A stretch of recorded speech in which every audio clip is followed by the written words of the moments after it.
Students, welcome to our channel Kiran Singh maths Pathshala. I am your maths teacher Kiran Singh. बच्चों, आज के video में हम लोग चैप्टर 6 कंपाउंड इंटरेस्ट के बीटी क्वेश्चंस को सॉल्व कर रहे हैं। हमारे पास सबसे पहले क्वेश्चन नंबर 5 है। क्वेश्चन नंबर 5 को हम लोग सबसे पहले रीड करते हैं, इसको समझने की कोशिश करते हैं।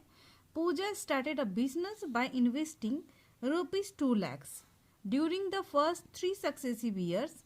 She earned a profit of 5%, 8% and 12% per annum respectively. If in each year the profit was added on the capital at the end of the previous year, calculate her total profit after 3 years. देखिए, पूजा कोई business start करती है जिसमें वो starting में 2 lakh rupees invest करती है, यानी जितना इन्वेस्ट की वो उसका क्या हो जाएगा, प्रिंसिपल। तो हम लोग लिख लेते हैं प्रिंसिपल इक्वल टू ₹2 लाख। अब उसके बाद देखें 3 सालों में उसका प्रॉफिट जो हमारे पास है, तो प्रॉफिट को हम लोग R1, R2, R3 मान लेते हैं, यानी रेट ऑफ इंटरेस्ट जिसको हम लोग बोलते थे, बट यहाँ पर ये क्या प्रॉफिट है। R1 इक्वल टू हमारे पास है 5%, R2 हमारे पास है 8% एंड R3 हमारे पास है 12%। एंड सारा पर एनम, यानी 1 ईयरली है ये पर एनम, ये भी पर एनम होगा, ये भी पर एनम। अब उसके बाद हमें बोल रहा है if in each year the profit was added to the capital. ये कैपिटल है, प्रॉफिट इसमें हर एक बार ऐड हो रहा है, तो उसका टोटल यहाँ पर लास्ट में क्वेश्चन बोल रहा है at the end of the previous year calculate her total profit after 3 years. तो 3 सालों के बाद उसका जो टोटल प्रॉफिट होगा वो हमें फाइंड आउट करना है। तो हम लोग सबसे पहले अगर हम लोग अमाउंट निकाल ले, अमाउंट निकालने के बाद अगर उसमें इसको प्रिंसिपल में से सब्ट्रैक्ट कर दे तो टोटल प्रॉफिट हमारा फाइंड आउट हो जाएगा। तो हम लोग यहाँ पे लिख लेते हैं टोटल प्रॉफिट। टोटल प्रॉफिट को मान लेते हैं हमारा SI, यानी इंटरेस्ट हमारा है, ये हमारा क्वेश्चन मार्क है। तो हमारे पास अमाउंट का फॉर्मूला होता है P × 1 + R1/100। आपको वर्कशीट 4 के इंट्रोडक्शन पार्ट में बताया गया था, अगर हमारे पास रेट ऑफ इंटरेस्ट डिफरेंट है तो हम लोग P × 1 + R1/100 करते हैं, 1 + R2/100, फिर 1 + R3/100। सबसे पहले इसको सिंप्लीफाई करते हैं। प्रिंसिपल के प्लेस पे आप देख रहे हैं 2 लाख हम लोग वैल्यू पुट करेंगे। 1 + R1 हमारा है 5/100। 1 + R2 के प्लेस पे आप देख रहे हैं 8 है, 8/100 हम लोग वैल्यू पुट करेंगे। फिर 1 + R3 हमारे पास है 12/100। अब हम लोग इसको कैंसिल करते हैं, 5 × 1 = 5, 5 × 2 = 10। अब इससे देखिए 4 × 2 = 8, 4 × 2 = 8, 4 × 5 = 20। अब ये हमारे पास हो जाएगा 4 × 3 = 12, 4 × 2 = 8, 4 × 5 = 20। अमाउंट की वैल्यू हो जाएगी 2 लाख इंटू, हम लोग एलसीएम ले लेते हैं, देख रहे हैं आप 21 × 20 + 1, इट मीन्स 21/20 इंटू 25 × 25 + 2, 27/25। अब हमारे पास ये हो जाएगा 25 × 25 + 3, 28/25। अब ये आप देखें 1 0 से 1 0 कैंसिल हो गया। अब 25 से हम लोग इसको कैंसिल करने की कोशिश करते हैं, 25 × 25, 25 8 × 200 हो जाएगा, 2 0 आ गया।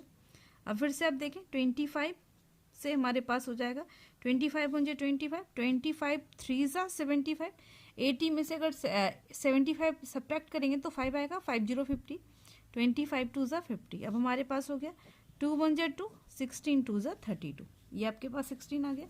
अब हम लोग सारे नंबर्स को मल्टीप्लाई कर देते हैं, 16 × 21 × 27 × 28।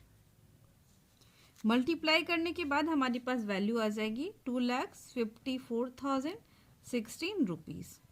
अब ये देख रहे हैं अमाउंट आ गया। अब हम लोग SI या फिर टोटल प्रॉफिट निकालेंगे। टोटल प्रॉफिट SI आपको पता है, SI निकालने का फॉर्मूला हमारे पास होता है A - P। जितना इंटरेस्ट हमारे अकाउंट में जो एक्स्ट्रा होगा वही तो हमारा प्रॉफिट होगा। तो हमारे पास है 2,54,016 रुपीज़ माइनस 2 लाख, हमारे पास आ जाएगा 54,016 रुपीज़। ये आपका टोटल प्रॉफिट होगा। इस तरीके से आपका क्वेश्चन नंबर 5 कंप्लीट हो गया। अब हमारे पास बीटी का क्वेश्चन नंबर 5 है। सॉरी, ये बीटी का क्वेश्चन नंबर 6 है। 5 तो हम लोग अभी जस्ट सॉल्व किए हैं। सो क्वेश्चन नंबर 6 में बोल रहा है Mahesh borrowed a certain sum of money for 2 years at SI from Bhim. Mahesh जो है वो भीम से 2 ईयर के लिए कुछ पैसा उधार लेता है। देख लें, बोरो कर रहा है। Mahesh lent the sum to Vishnu at the same rate for 2 years compound interest. अब वो जो कर्ज लेता है उसी पैसे को वो महेश को उधार दे देता है, लेकिन ये सिंपल इंटरेस्ट पे लेता है खुद भीम से, एंड ये विष्णु को कंपाउंड इंटरेस्ट के अनुसार दे देता है। At the end of 2 years Mahesh receive ₹410। फिर 2 साल के बाद वो 410 रुपीज रिसीव करता है as CI, it means compound interest, but paid ₹400 at simple interest. 410 rupees वो विष्णु से प्राप्त करता है एंड 400 रुपीज वो भीम को लौटाता है। तो find the sum and rate of interest. तो हमें प्रिंसिपल भी फाइंड करना है, रेट ऑफ इंटरेस्ट भी फाइंड आउट करना है। आप देखिए हमारे पास क्या क्या इन्फॉर्मेशन है। CI दिया हुआ है ₹410 दिया हुआ है। SI हमारे पास दिया हुआ है ₹400। एन हमारे पास 2 years है। आप देख रहे हैं 2 सालों के लिए। हमें प्रिंसिपल फाइंड आउट करना है, rate of interest find out करना। आपको पता है SI का फॉर्मूला हमारे पास होता है P into R into T upon 100। PR की वैल्यू हमें पता नहीं है तो हम लोग ये इसको ऐसे ही रहने देते हैं SI के प्लेस पे, बट हम लोग वैल्यू पुट कर सकते हैं। देख ले, SI आपका 400 था, 400 equal to P into R। T आपके पास 2 है तो 2 पुट करेंगे। अब ये 2 से कट जाएगा, 2 1 जा 2, 2 2 जा 4। अब हमारे पास P इंटू R की वैल्यू आ गई, ये देख रहे हैं 200 इंटू 200 इंटू 100 आपके पास आ जाएगा, ये 4 zeros आ गया, यानी 20,000 रुपीज़ ये आपके पास आ गया। P इंटू R की वैल्यू आ गई आपके पास। अगर आप P की वैल्यू यहाँ से फाइंड आउट करना चाहेंगे तो बाद में इजीली आप फाइंड आउट कर सकते हैं। अगर आप P इक्वल टू अगर फाइंड आउट करेंगे तो आपके पास आ जाएगा 20,000 अपॉन R।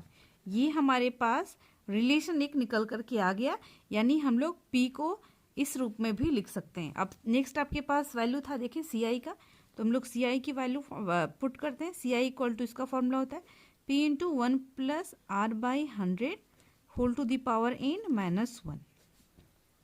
CI की वैल्यू आपके पास है 410 रुपीज़। आप देख रहे हैं P के प्लेस पे ये जो वैल्यू आप निकाले थे आप उसको पुट कर सकते हैं। आपके पास हो जाएगा 20,000 upon R, 1 plus R/100 and in के प्लेस पे हम लोग 2 पुट कर सकते हैं। हमारे पास नंबर ऑफ ईयर्स 2 थे। अब आप देखिए 1 0 से 1 0 कैंसिल हो गया, 41 R इक्वल टू हमारे पास हो जाएगा 2000 इंटू हम लोग एलसीएम ले लेते हैं, 100 प्लस R हो जाएगा, 100 प्लस R/100, इसके पावर में 2 है -1। अब हम लोग इसका एलसीएम लेंगे, 41 R इक्वल टू 2000, इसको हम लोग 2 टाइम्स लिखेंगे, 100 plus R into 100 plus R। अब आप इसके बाद देखें ये हमारे पास क्या हो जाएगा, 100 इंटू 100 10,000 वैल्यू आ जाएगी, एंड ये हम लोग एलसीएम लेंगे तो ये 10,000 इस प्लेस पे आपका चला जाएगा। ये आप देखें 3 0 से 3 0 कैंसिल, 2 1 जा 2, 2 5 जा 10, ये आपके पास हो जाएगा 41 R इंटू 5 जो इधर डिवाइड में था इधर जा करके मल्टीप्लाई। अब हम लोग इसको मल्टीप्लाई करते हैं, 100 इंटू 100 आपके पास 10,000 आ जाएगा, plus 100 into R 100R, plus फिर से 100 इंटू R 100R आपके पास आ गया, plus R into R square minus 10,000। अब देखिए ये तो हम लोग हमारा उस साइड चला गया था, ये अब देखिए ये दोनों कैंसिल हो जाएगा, एक प्लस माइनस में था। अब हमारे पास वैल्यू आ गई, यहाँ पर देख लें, इसको मल्टीप्लाई करते हैं, 5 4 जा 20, 205 R, ये हमारे पास हो जाएगा 100R प्लस 100R, 200R, ये प्लस में इधर आकर के हमारे पास माइनस में हो जाएगा, इक्वल टू R स्क्वायर। ये हमारे पास हो गया 5R equal to R square. देख रहे हैं एक एक R कैंसिल हो जाएगा, इट मीन्स R की वैल्यू आपके पास आ गई 5% पर एनम। आपको rate of interest find out करना था एंड दूसरा प्रिंसिपल भी आपको फाइंड आउट करना है।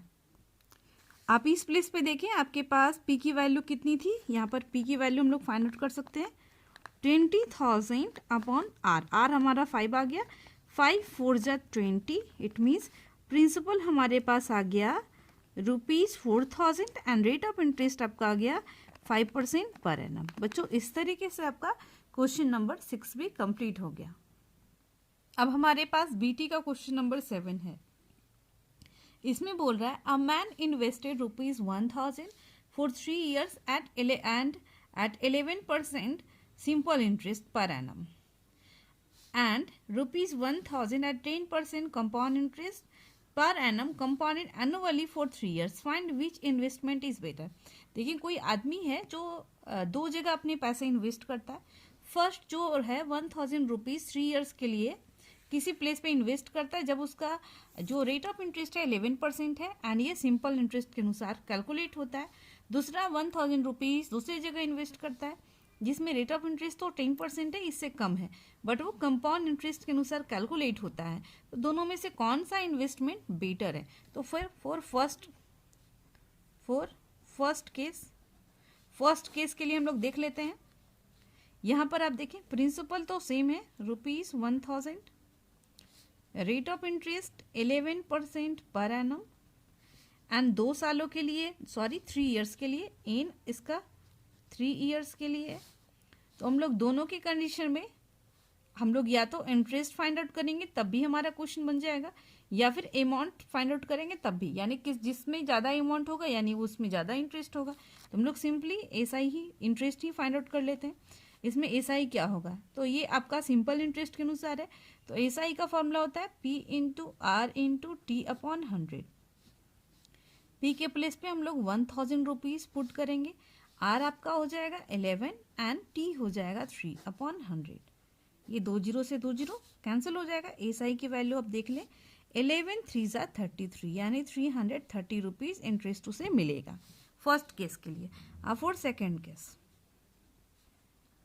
इसमें भी देखें प्रिंसिपल इसका है ₹1,000, रेट ऑफ इंटरेस्ट इसमें है 10% पर एनम एंड इन इसमें है 3 इयर्स। इसमें सीआई हम लोग कैलकुलेट करेंगे क्योंकि ये कंपाउंड इंटरेस्ट के अनुसार कैलकुलेट हो रहा है। तो सीआई का फॉर्मूला आप सबको पता है P into 1 plus R by 100 whole to the power n -1। CI आप लोग P के प्लेस पे पुट करेंगे 1,000, 1 प्लस रेट ऑफ इंटरेस्ट आपका है 10/100 एंड एन के प्लेस पे आप लोग पुट करेंगे 1, एन के प्लेस पे 3 पुट करेंगे -1। 1 जीरो से 1 जीरो कैंसिल हो गया। सी आई इक्वल टू हमारे पास हो गया 1,000। अब एलसीएम हम लोग लेते हैं 10 1 जा 10 प्लस 1, 11/10, ये 3 टाइम्स हो जाएगा -1। सी आई इक्वल टू हमारे पास हो गया 1,000 इंटू, ये आपको पता है कि 11 का क्यूब होता है 1,331 माइनस हम लोग ये 10 इंटू 10 इंटू 10 हमारे पास हो जाएगा 1,000 और माइनस एलसीएम लेंगे तो 1,000 आपके पास, ये देख रहे हैं कैंसिल हो गया। सी आई इक्वल टू हमारे पास हो गया, अगर आप सब्ट्रैक्ट करोगे तो आपको 331 रुपीज़ आएगी। एंड एस आई में आप देख लो एक बार, आपके पास आया था 330, तो 331 इज ग्रेटर देन 330। तो यहाँ पर बोल रहा था विच इन्वेस्टमेंट इज बेटर, आपके लिए कौन सा इन्वेस्टमेंट जो होगा वो बेटर होगा। तो हम लोग यहाँ पर लिखते हैं therefore investment at compound interest CI is better. CI का जो इन्वेस्टमेंट है भले उसमें रेट ऑफ इंटरेस्ट हमें कम मिल रहा है, लेकिन कंपाउंड इंटरेस्ट होने के कारण इसमें इन्वेस्टमेंट जो हमारा होगा वो हमें उस पर ज़्यादा प्रॉफिट हो रहा है, इसलिए हमारे लिए ये ज़्यादा बेटर होगा। इस तरीके से आपका क्वेश्चन नंबर 7 भी कंप्लीट हो गया। नेक्स्ट वीडियो में हम लोग आगे के क्वेश्चंस को सॉल्व करेंगे। Thanks for watching me.